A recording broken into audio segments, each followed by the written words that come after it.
Welcome to Leka Eto Speak YouTube channel. Thanks for watching. Please don't forget to subscribe. Lovers all over the world, welcome to our YouTube channel. Gẹ́gẹ́ bí ẹ ti mọ̀ pé update lọ́lọ́kọ̀ òjọ̀kan náà ni a máa ń fún yín. Update eléyìí tí a tún mú wá, gbogbo àwọn gbàgbós tó ń lọ lórí ọ̀rọ̀ pé Esabodu kọ́kọ́ jáde síta pò ní voice note ti Ronke ọmọ Iyaibeji Arayele lọ́wọ́, pé gbogbo àwọn evidence yẹn wà lọ́wọ́ òun. Ronke bímọ fún Àgbàlá, something like that. Ṣá gbogbo àwọn ọ̀rọ̀ yẹn. And then bí Ronke bó ṣe gbọ́ wípé ìyá Esabodu ń sọ̀rọ̀, bẹ́ẹ̀ náà ni òun náà ti jáde síta tó dẹ̀ explain bí ọ̀rọ̀ ṣe jẹ́. A tún wá rí i pé Esabodu náà òun náà ṣàtún wá sọ online, òun sọ oríṣiríṣi ọ̀rọ̀. So ẹ̀yin tẹ́ jẹ́ viewers wa, ẹ dẹ̀ mọ̀ pé a kì í jẹ́ kí etí yín ó di sí gbogbo àwọn nǹkan tó rọ̀ mọ́ gbogbo àwọn update yìí. Gẹ́gẹ́ bí ẹ ti mọ̀ pé a máa ń fún yín back to back. So update yẹn náà ni a tún ní ká mú wá fún yín, kẹ́ ẹ tún wò, kẹ́ ẹ gbọ́, kẹ́ ẹ dẹ̀ comment, kẹ́ ẹ mọ bó ṣe ń lọ. So ẹ jọ̀ọ́ ẹ bá wa farabalẹ̀, kẹ́ ẹ bá wa wá nǹkan fìdílé, kẹ́ ẹ gbọ́ gbogbo àwọn ọ̀rọ̀ tí Esabodu tó tún sọ nípa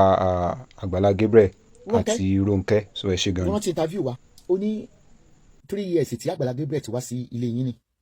ó ní kò mọ̀ bẹ́ẹ̀ ṣe ń jẹ bẹ́ẹ̀ ṣe mu. why tó o fi sọ nínú interview ẹ̀ pé o lóyún ó dọmọ kẹfà bàbá mẹ́fà. bó o ní tiẹ̀ tí débùdóbòdóbò ṣe ní dúró bó o tiẹ̀ ṣe jẹ́ wàhálà ó ti lọ ó ti lọ ní tó ń dẹ́rù bẹ̀ torí ó fẹnu ara ẹ̀ sọ wípé ó ló ń threaten àwọn ọmọ ẹ̀ ní school ó ló ń threaten àwọn àbúrò parọ́ yẹn náà mọ́ ni. oyún wèrè gan wo lò ní gan lẹ́yìn ọmọ mẹ́rin Ronke nígbà tó mọ̀ pé ó lọ́kọ ìwọ ọmọ alápá má ṣiṣẹ́ ọ̀lẹ àbí kò kú lára nígbà tó mọ̀ pé ó lọ́kọ kí ló dé tẹ́ ẹ̀ fi gbé ìyá yín lọ sí kò ìyẹn mọ́ ń gbé ìyá rẹ̀ lọ sí ọkọ rẹ̀ tó tó fi lè gbé ẹ̀ṣẹ̀ ṣe look for donation. Oníjìbìtì ní ẹ̀ olè ní ẹ̀ foundation sanwó ilé ìwà àti ìyá rẹ̀ ní Kòròdú fọ́dún 2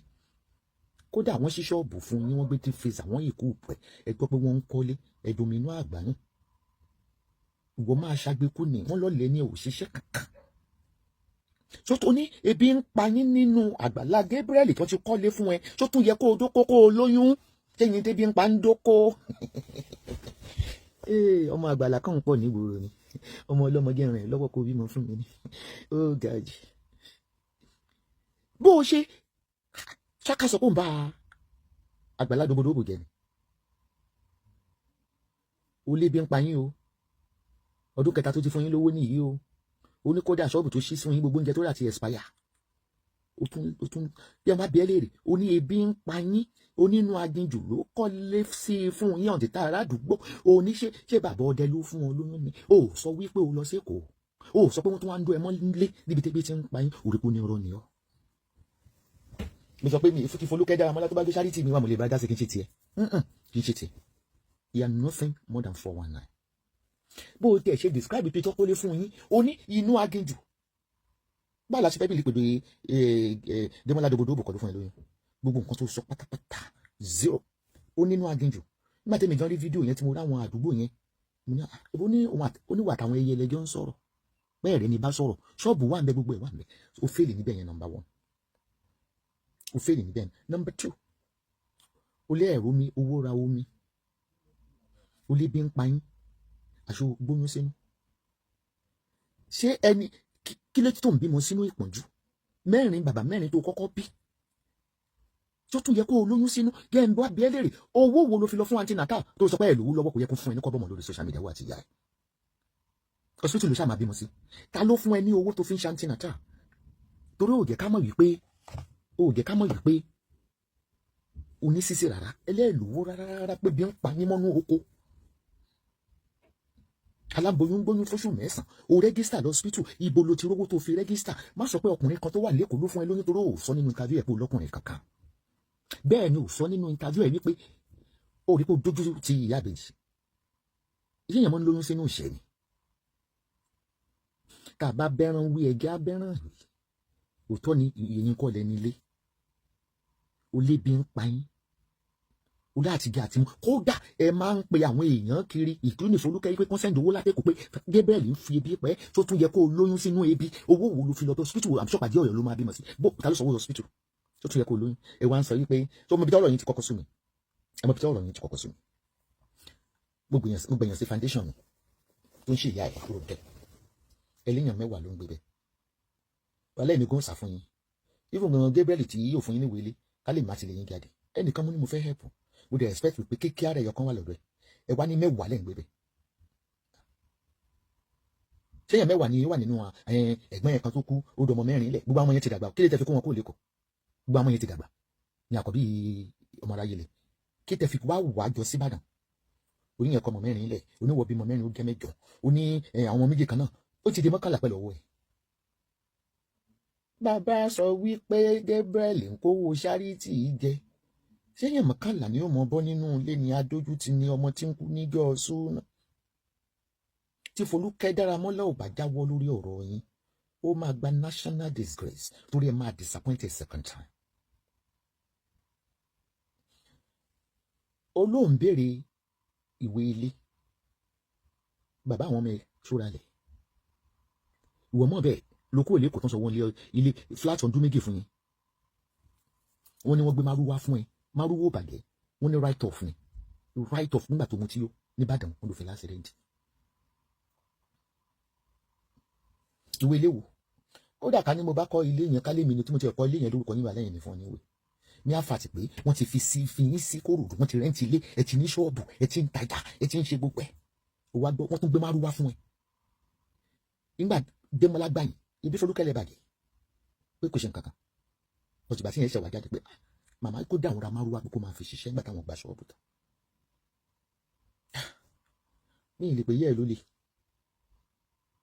àmọ́ fẹ́ jọ bẹ́ẹ̀ yóò bá ti ní ìtẹ́lọ́rùn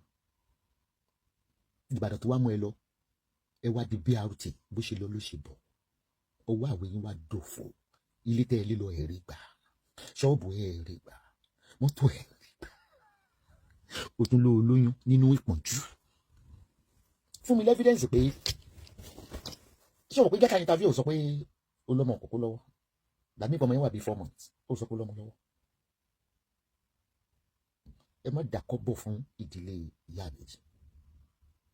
ẹ padà sóko yẹn torí tẹ bá ṣoore fún wọn ẹ wá dúró tí Folúkẹ́ ṣe nínú ayé wọn Folúkẹ́ ló tó ń sẹ́ńdì owó sí wọn lóṣooṣù ẹgbẹ́ tó sọ ọ́ pé gbà tí a gbà lọ́wọ́ fáwọn olówó oúnjẹ ìwọ tó lè dóko ṣó lè ya pààtì ṣiṣẹ́ níta ni níbàdàn bẹ́ẹ̀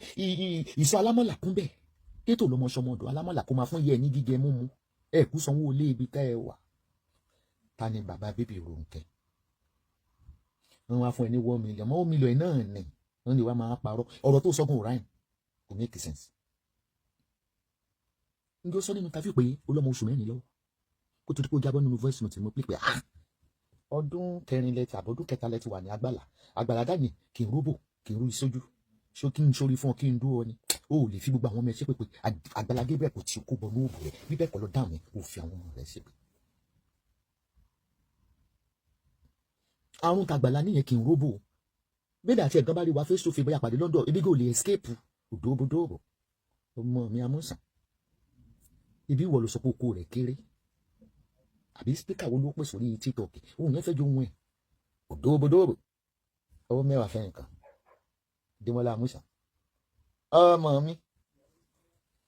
fídíò Solomon so ibi tó fi yẹ kẹ́ ẹ wo interview ẹ̀yẹn ni pé ṣó sọ wípé òun ṣì ń lọ síkò olóhùn ò lọ síkò báwọn tó kó finally dìbàdàn ó wà ní tó fún un lóyún ó tó wá sọ nínú interview tó ṣe ó lè kó níwọ̀n gbé kí ló ń ṣe ẹ̀yàn ọmọ Yorùbá báyìí kí ló yẹ dẹ́ẹ̀lì tí ọ̀rọ̀ báyìí gameplay interview yẹn kò gbọ́